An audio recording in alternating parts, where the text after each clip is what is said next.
Namibians go to the polls tomorrow for what's expected to be the ruling SWAPO Party's toughest test since independence in 1990.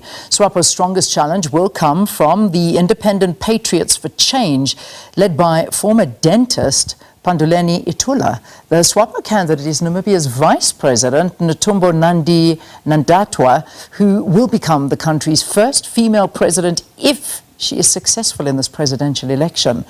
On the line now, we've got SABC News International Editor Sophie Mokoena. Sophie, could there be another surprise result following the opposition's win in Botswana recently?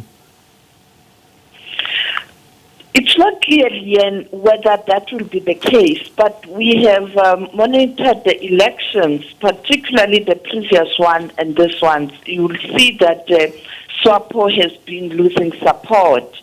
And this time around also, you can see that in terms of activities of different political parties, the numbers have gone up in terms of people who are participating in those activities.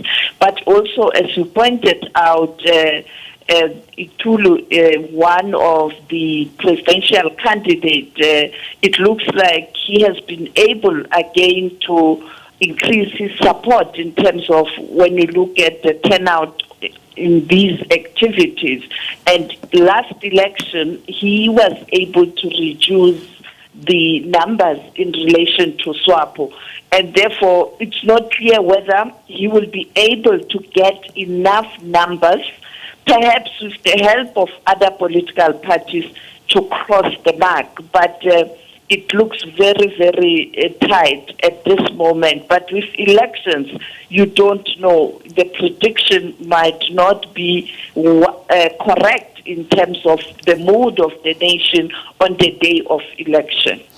I mean, also looking at the youth, I mean, that's something that is a very big issue with most of the African countries, and the youth playing a huge part in this. Have you seen that or have heard that the political parties have been resonating with the youth?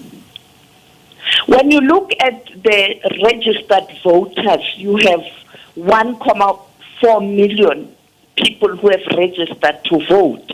And we are told that 61% of the registered voters are young people. So you can already see that vote is those votes are too many. And therefore the political parties must focus on the young people. You know that since independence, in the southern region in different countries, when you look at number of years, clearly now majority of the population are those people who were not even there when independence was gained or was achieved, and even during struggle years. Therefore, you have young people who are familiar with the history of the country, but who are not necessarily hold by the view that, or held the view that they have to be loyal to the struggle. It's all about what's happening now when you look at the challenges countries are facing, particularly around the continent, unemployment.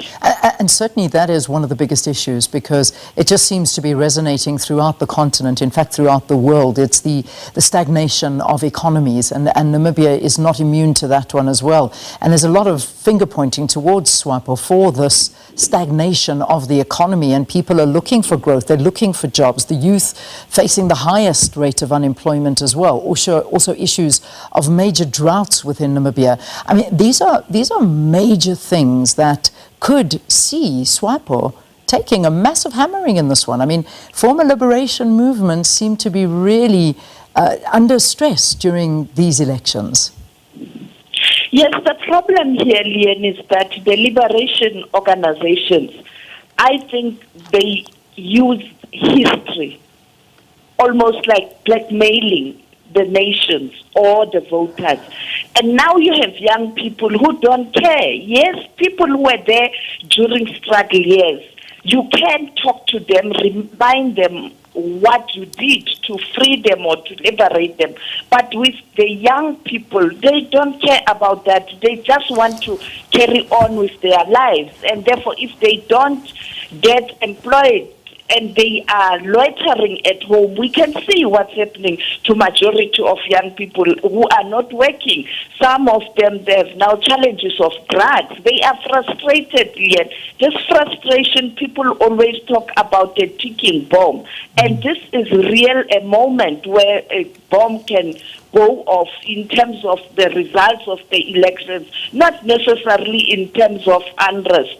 At times you see it playing itself along those lines of people taking to the streets, but some will show their displeasure during this time. And therefore, I think the Liberation Organization must remember that we have a different general, and it's not about history, it's not about nostalgia, it's all about changing the lives of ordinary Africans. And unfortunately, you find a situation where some are even very, very arrogant, and they carry on with corruption, they carry on with things that people are not happy about. Unless they turn the corner, they will continuously be under pressure during election.